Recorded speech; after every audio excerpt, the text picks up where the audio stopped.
Om Shanti. Good morning. साकार मुरली 8 अगस्त 2022। बाबा की मीठी मीठी मुरली हम मीठे मीठे बच्चों के मीठे मंथन के लिए मंथन शुरू करने से पहले ज्ञान सूर्य शिव बाबा की लाइट और माइट किरणों के नीचे बैठ जाते हैं और अनुभव करते हैं, मैं ज्ञान स्वरूप आत्मा हूं, ज्ञानी तो आत्मा हूं। आज मीठे बाबा ने कहा, मीठे बच्चे, बाप आए हैं। बाप अर्थात परमात्मा निराकार शिव बाबा आए हैं। क्या करने के लिए? हमारा ज्ञान और योग से सच्चा श्रृंगार करने। पहले समझ देता है भगवान आकर के कि तुम कौन हो, कहाँ के रहने वाले थे, क्या करने आए, कब आए, अपना परिचय भी देता है और फिर परिचय दे करके कहता है तुम मुझे याद करो। तो क्या होगा? हमारा सच्चा श्रृंगार हो जाएगा। अब इस श्रृंगार को हमेशा कायम के रखने के लिए क्या करना पड़ेगा? देह अभिमान का त्याग करना पड़ेगा, क्योंकि देह अभिमान आने से ज्ञान योग का श्रृंगार बिगड़ता है। इसलिए बाबा ने कहा देह से भी ममत्व निकाल दो, अर्थात देह अभिमानी बन जाओ। आज का प्रश्न है, ज्ञान मार्ग की ऊंची सीढ़ी कौन सा चढ़ सकता है? ये सीढ़ी इजी नहीं है, लेकिन मुश्किल भी नहीं है, कर सकते हैं, खाली अटेंशन होना चाहिए। तो बाबा ने कहा ये सीढ़ी वही चढ़ सकता है जिनका खुद की देह में और दूसरे की देह में कोई ममत्व नहीं। देखिए देह क्या है, शरीर क्या है? 5 तत्वों का बना हुआ ये पुतला है।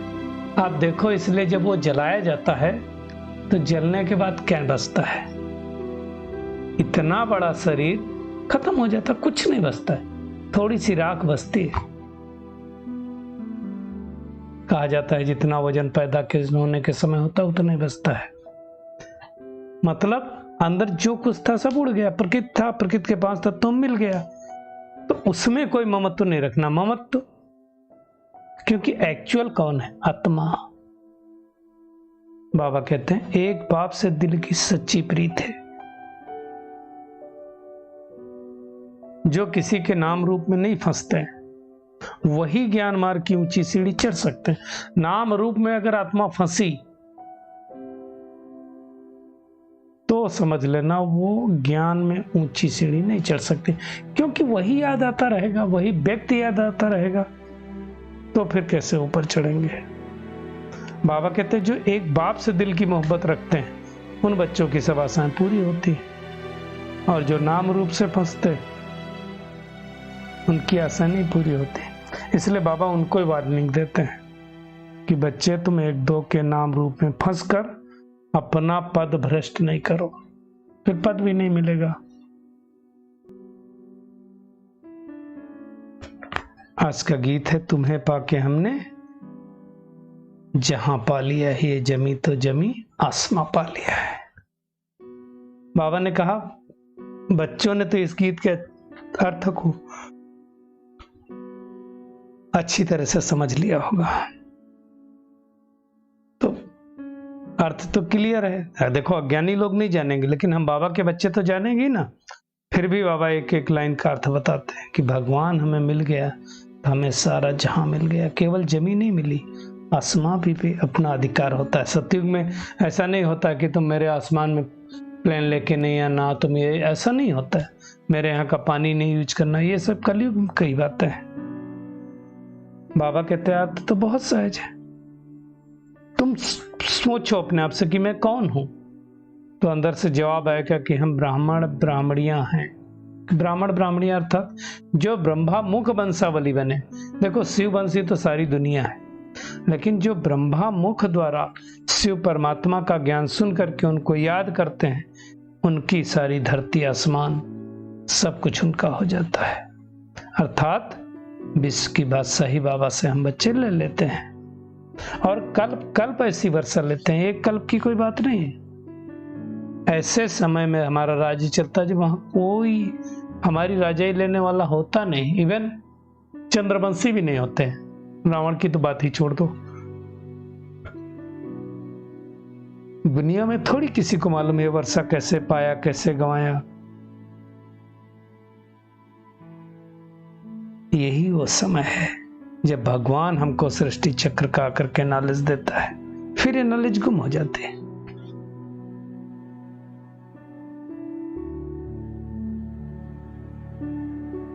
फिर जब से द्वापर युग चालू होगा, फिर से क्या होगा, मंदिर बनेंगे धीरे धीरे। बाबा कहते 300-400 वर्ष लग जाते हैं धीरे धीरे मंदिर और वेद शास्त्र बनने में। अभी हम सबसे भाग्यवान हैं कि हम भगवान के सम्मुख बैठे हैं, उनके बच्चे ब्राह्मण बने।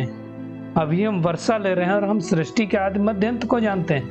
सतयुग में ज्ञान नहीं रहेगा, तो सबसे श्रेष्ठ समय अब है जब हम सतयुग को भी जानते हैं, त्रेतायुग को भी जानते हैं, कलयुग को भी जानते हैं, द्वापर युग को भी चलते हैं। पूरा तीनों कालों का ज्ञान है हमें इस समय। तो इस समय ही कहा जाता है जानी जाना रहा नॉलेजफुल। किसकी नॉलेजफुल? आदि मध्य अंत की, जो दुनिया में कोई नहीं जानता। बाबा ने हमें दिया तो हम भी जानते हैं, है ना। तो बाबा कहते दिन है सतयुग, रात है कलयुग। तो पांव अब क्या करना है? नर्क तरफ करना और मुख स्वर्ग तरफ करना है ना। अब वापिस हम टिहर घर जाएंगे अर्थात परम धाम जाएंगे, फिर ससुर घर अर्थात स्वर्ग में आएंगे। तो अब श्रृंगार बिगड़ा था, बाबा हमारा श्रृंगार बना रहा है। पतित बनने से श्रृंगार बिगड़ जाता है।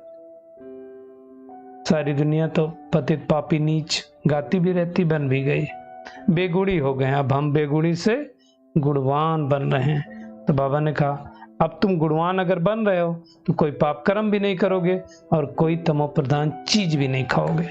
देखना ना, हमें 5 विकारों को तो यही छोड़ना है ना। और उनमें भी सबसे मुख्य कौन सा है? देह अभिमान।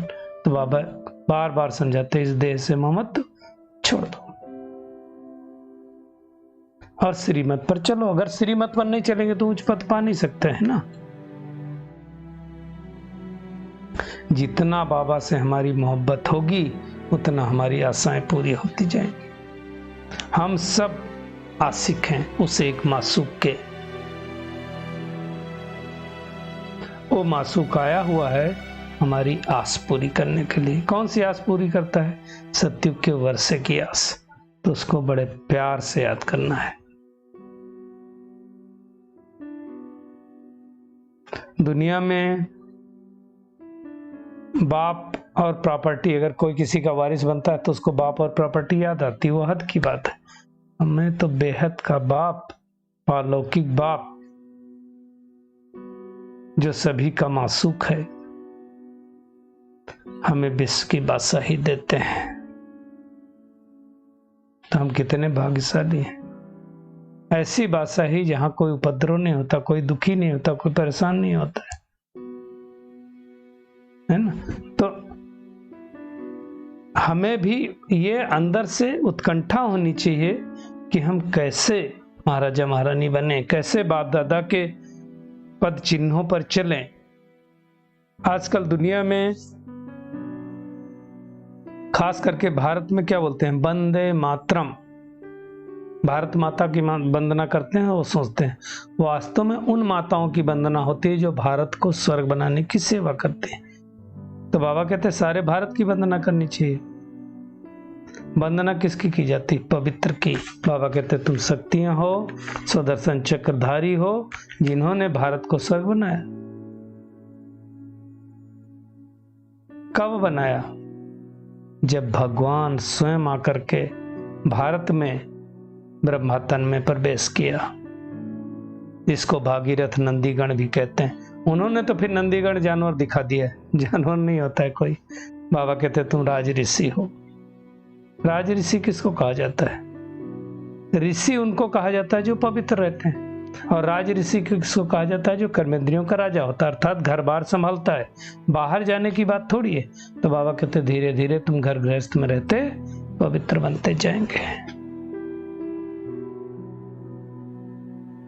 बाबा समझाते हैं, मीठे बच्चे, पढ़ाई तुम्हारे भविष्य के लिए है, नई दुनिया के लिए तुम पुरुषार्थ कर रहे हो। तो ऐसे पिता को कितना प्यार से याद करना चाहिए। जो नाम रूप में फंसेंगे उनको तो भगवान कभी याद आएगा नहीं, इसलिए बाबा समझाते हैं। आधा कल्प तो हमने बहुत दुख देखा है ना, अब भगवान मिला तो खुशी का पारा चढ़ना चाहिए। दुनिया में लोग पढ़ते भी तो किसके लिए पढ़ते हैं? सुख के लिए तो पढ़ते ना। तो हम भी ये पढ़ाई कर रहे हैं भविष्य सुख के लिए, स्वर्ग के मालिक बनने के लिए। हमें नशा रहना चाहिए कि बाबा हम आपसे पूरा वर्षा लेकर ही रहेंगे। पुरुषार्थ की हमें संपूर्ण भावना रखनी है, छोटी मोटी भावनाएं रखनी है। निश्चय रखना है कि अब हमारे दुख के दिन जाने वाले हैं, सुख के दिन घनेरे आने वाले हैं। जितना वर्षा लेंगे कल्प कल्प हम वर्षा लेते रहेंगे। तो बाबा कहते पुण्यात्मा बनना है, अर्थात नंबर 1 सूर्यवंशी में आना, तब तो पुण्यात्मा कहेंगे। अंधों की लाठी बनना है। बाबा ने कहा आज भी बोर्ड लगाओ, बस सिद्ध करके बताओ गीता का भगवान कौन है। तुम शूद्र थे, ब्राह्मण कैसे बन सकते हो, ब्राह्मण चोटी होती, ये सारी बातें सबको समझानी है।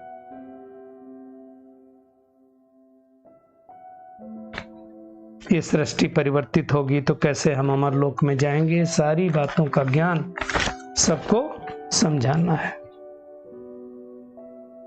और एक बाप से मोहब्बत रखनी, जितनी मोहब्बत रखेंगे उतना उच्च पद पाएंगे।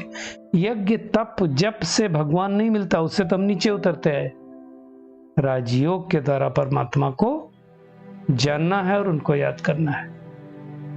भगवान वाच कह करके सबको समझाना है, तो किसी का मन मलिन नहीं होगा, है ना।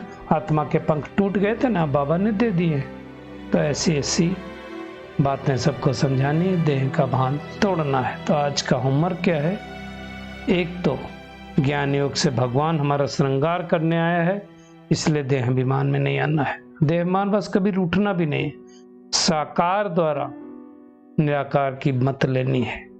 सच्चा सच्चा आशिक बनकर एक मासूम को याद करना है। घर बार में रहते हुए राजऋषि बनना है। सुख धाम में जाने की पूरी भावना रखनी है। आज का बाबा का वरदान है, माया की बड़ी बात को भी छोटी बनाकर पार करने वाले निश्चय बुद्धि हो। बाबा कहते कोई बात को बड़ा बनाना या छोटा बनाना, छोटी बात को बड़ा बनाना, ये सब अपने हाथ में। कई लोग देखो बहुत छोटी सी बात होगी उसको बढ़ा चढ़ा करके जाने कितना बोलेंगे, और कई लोग बड़ी बात होती है उसको छोटा कर देते हैं। तो हमें क्या करना है? बातों को बड़ा नहीं करना है। माया कितनी भी बड़ी आए, बाबा कहते हैं आप उससे भी बड़े बन जाओ तो छोटी हो जाएगी। जैसे हम सब ने बचपन में सुना ना, एक लाइन खींचे, बोले तुम इससे बड़ी लाइन खींच सकते हो और छोटी लाइन खींच सकते हो, ये लाइन मिटनी नहीं चाहिए, तो ऊपर खींच दिया, बड़ी लाइन हो गई, तो छोटी खींच दिया, छोटी हो गई। तो हमें क्या करना है? माया जब आए तो उससे बड़े बन जाना है, तो छोटी हो जाएगी अपने आप। अर्थात समान में स्थित हो जाना है। स्व स्थिति अगर श्रेष्ठ होगी तो परिस्थिति बड़ी भी छोटी लगेगी और उस पर विजय पाना भी सहज हो जाए, क्योंकि हमारी एनर्जी, अब हम बड़े हो गए तो हम उस एंगल से सोचेंगे और उस परिस्थिति को ठीक करने में लगेगी हमारी ऊर्जा। बाबा कहते हैं समय पर यह याद आना चाहिए कि मैं कल्प कल्प का विजयी हूं। तो इस विजयी समान में आने से हम विजयी बन जाएंगे। स्लोगन है, वरदाता को अपना साथी बना लो तो वरदानों से झोली भर जाएगी। चलिए परमात्मा किरणों के नीचे बैठते हैं और महसूस करते हैं मैं कल्प कल्प की विजयी आत्मा हूं। छोटी बात को छोटा रखने वाली, बड़ी बात को भी छोटा बनाने वाली विजयी आत्मा हूं। देह अभिमान को छोड़ने वाली देही अभिमानी आत्मा हूं। सच्चे सच्चे आशिक बनकर एक मासूम को याद करने वाली आत्मा हूं। भगवान आया है हमारा ज्ञान योग से श्रृंगार करने, इसलिए हमें इस श्रृंगार को कायम रखने के लिए संपूर्ण देह अभिमान से मुक्त होना है। किसी भी देहधारी में ममत्व नहीं रखना है। शुक्रिया मीठे प्यारे बाप दादा, शुक्रिया आप सभी का इस मीठे मंथन के लिए। ओम शांति।